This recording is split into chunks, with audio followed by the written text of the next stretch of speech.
السلام علیکم ورحمۃ اللہ وبرکاتہ۔ رمضان المبارک میں جب آپ کا قرآن پاک مکمل ہو، جب آپ قرآن پاک مکمل کر لیں تو ختم قرآن پر یہ دو کام آپ ضرور کریں۔ یہ دو کام ہمیں ضرور کرنے چاہیے۔ یہ وہ کام ہے جو حدیث پاک سے ثابت ہے۔ نبی کریم صلی اللہ علیہ وسلم اس طریقے سے ختم قرآن کرتے اور آپ کے اصحاب ختم قرآن پر یہ کام ضرور کرتے تھے۔ وہ کون سے دو کام ہیں، آج میں آپ لوگوں کے ساتھ یہی شیئر کرنے جا رہا ہوں۔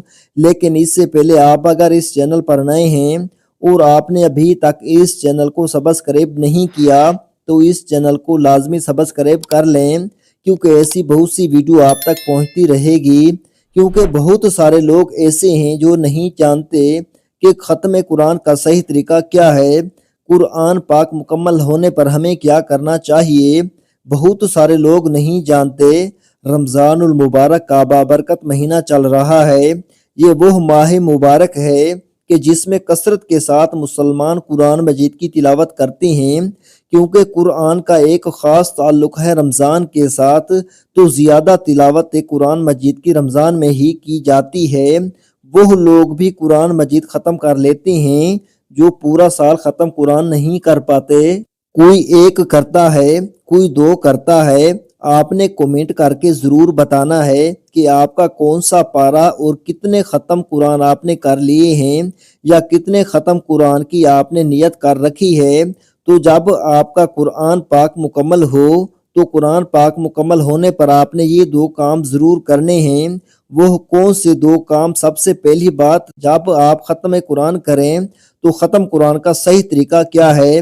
سب سے پہلے تو یہ جان لیجئے، بہت سارے لوگ کیا کرتے ہیں کہ جیسے ہی قرآن مجید کی آخری سورت انہوں نے تلاوت کی، جسی طرح کے قرآن مجید کی آخری سورت ناس، قل اعوذ برب الناس، اسی طرح تلاوت کریں گے، قل اعوذ برب الناس، ملک الناس، الہ الناس، من شر الوسواس الخناس، الذی یوسوس فی صدور الناس من الجنۃ والناس، صدق اللہ العظیم، قرآن مجید بند کر کے رکھ دیں گے۔ یہ طریقہ ختم قرآن کا نہیں ہے۔ ختم قرآن کا صحیح طریقہ کیا ہے؟ رسول اللہ صلی اللہ علیہ وسلم کسی طریقے سے ختم قرآن فرماتے۔ آقا کریم علیہ الصلاۃ والسلام ختم قرآن جب قرآن پاک ختم فرماتے تو دوبارہ اس کا آغاز کرتے۔ اور اسی طرح ایک روایات میں ہے کہ ایک شخص نے حضرت ابن عباس رضی اللہ تعالی عنہما سے کہا، میں بہت تیزی سے قرآن پاک پڑھتا ہوں اور ایک رات میں مکمل کر لیتا ہوں۔ حضرت ابن عباس رضی اللہ تعالی عنہما نے فرمایا، میرے نزدیک یہ بہتر ہے کہ میں سورت بقرہ اور آل عمران کو ترتیل کے ساتھ پڑھوں، بجائے اس کے کہ تیزی سے پورا ختم قرآن کر دوں۔ سب سے پہلی بات تو یہ ہے کہ ختم قرآن جو ہے، آپ قرآن پاک تیزی کے ساتھ نہ پڑھیں، ٹھہر کر قرآن مجید کی تلاوت کرنی چاہیے۔ اور آگے ارشاد فرمایا، اور جب تم اب پھر حضرت ابن عباس رضی اللہ تعالیٰ عنہما اس شخص کو ارشاد فرما رہے ہیں، اور جب تم قل اعوذ برب الناس پڑھ لو، یعنی قرآن مجید کی آخری سورت مکمل کر لو، تو اس سے آخری آیت نہ بناؤ، یعنی یہ آخری نہ بناؤ، بلکہ الحمدللہ رب العالمین یعنی سورت فاتحہ سے دوبارہ آغاز کرو اور قرآن کو شروع کرو، کیونکہ اسی طرح قرآن کے شروع اور آخر کو جوڑا جاتا ہے۔ یعنی ختم قرآن کا صحیح طریقہ یہ ہے کہ جیسے ہی آپ سورت ناس آپ نے مکمل کی، قل اعوذ برب الناس من الجنۃ والناس تک آپ نے پڑھ لیا، تو اب آیت یہاں پر تلاوت کو ختم نہ کریں، بلکہ دوبارہ سورت فاتحہ کی طرف لوٹیں، سورت الفاتحہ کی تلاوت کریں، مکمل سورت فاتحہ، اس کے بعد سورت بقرہ کی پہلی آیت اولئک ھم المفلحون تک، یہاں تک کہ آپ نے تلاوت کرنی ہے۔ اور رسول اللہ صلی اللہ علیہ وسلم کے بارے میں بھی آتا ہے، ایک روایات میں ہے کہ آقا کریم علیہ الصلاۃ والسلام سورت ناس تلاوت کرنے کے بعد سورت الفاتحہ کی تلاوت کرتے، اور سورت بقرہ کی پہلی 5 آیت کی تلاوت کرنے کے بعد آپ اپنی جگہ سے ہٹتے بغیر، یعنی دوبارہ سے قرآن مجید کو آپ نے شروع کرنا ہے۔ سب سے پہلے کام تو یہ کرنا ہے کہ ختم قرآن کا صحیح طریقہ کیا ہے؟ सूरत नास आपने पढ़ ली, उसके बाद सूरत फातिहा की तरफ लौटें, सूरत फातिहा की तिलावत करें और सूरत बकरा की पहली आयत तिलावत करें। उलाइका अला हुदम मिर रब्बिर रहीम उलाइका हुमुल मुफलिहून, यहाँ तक कि आपने तिलावत करनी है। पहला काम तो ये है, ख़त्म कुरान का सही तरीका ये है। अब उसके बाद दूसरा काम आपने जो करना है वो है ख़त्म कुरान पर दुआ।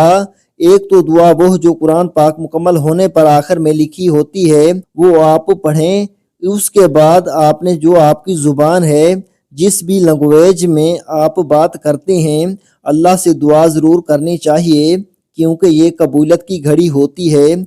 इसी तरह की हदीस पाक में आता है, हज़रत इब्न अब्बास रज़ी अल्लाह तआला अन्हुमा से मरवी है कि रसूलुल्लाह सल्लल्लाहु अलैहि वसल्लम और सहाबा कराम जब कुरान पाक ख़त्म करते हैं तो सबको जमा करके दुआ फरमाते, यानी ये कबूलियत की घड़ी होती है। और ख़त्म कुरान जब कोई शख्स रात में कुरान ख़त्म करता है तो फरिश्ते सुबह तक उसके लिए दुआ करते हैं, और अगर दिन में ख़त्म करता है तो शाम तक फरिश्ते उसके लिए दुआ करते हैं। जो शख्स ख़त्म कुरान करता है तो उस वक्त फरिश्ते भी दुआ में शामिल होते हैं।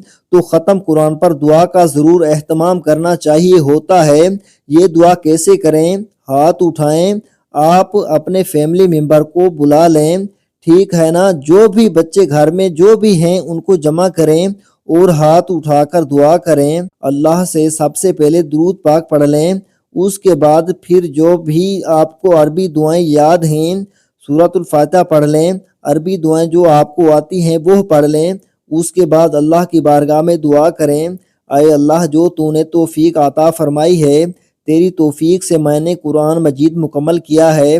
आए अल्लाह अगर पढ़ने में कोई गलती हो गई हो तो मेरे मालिक अपनी रहमत के सदके मुआफ़ फरमा, और उस पर जो तूने मुझे सवाब अता फरमाया है मैंने नबी करीम सल्लल्लाहु अलैहि वसल्लम की बारगाह में तोहफ़ा पेश करता हूँ। तो इसी तरह से और फिर पूरी उम्मत मरहुमा के लिए इसाले सवाब करें और अपने मरहुमैन को इस वक्त ज़रूर याद रखें, मरहुमीन को इसाले सवाब करें। और जो भी आपकी दुआएं हैं, जो भी आप दुआ करना चाहते हैं, कोई भी आपका मसला है, कोई भी प्रॉब्लम है, उस वक्त अल्लाह की बारगाह में हाथ उठाकर दुआ करें क्योंकि ये कबूलियत की घड़ी होती है, ये वक्त कबूलियत का होता है। इस वक्त में आप जो दुआ करेंगे अल्लाह आपकी दुआ को कबूल फरमाएगा। तो दुआ का ज़रूर एहतमाम करना चाहिए होता ये है, जैसे कुरान पाक मुकम्मल हो पर्ची पर लिखकर इमाम साहब के पास भेज देंगे, ये ख़त्म कुरान हो गया जी, इसको बख्श दें। कुरान बख्शने का क्या तरीका है? बहुत सारे लोग ये समझते हैं कि बख्शना ज़रूरी है, बख्शना ज़रूरी नहीं है। बहुत से लोग ये समझते हैं कि जब तक बख्शेंगे नहीं हमें सवाब नहीं मिलेगा। जब आप कुरान मजीद का कोई हरफ तिलावत करते हैं ना तो इस पर जो नेकियां हैं वो आपके नामा आमाल में लिख दी जाती हैं। कुरान बख्शना कोई ज़रूरी नहीं है।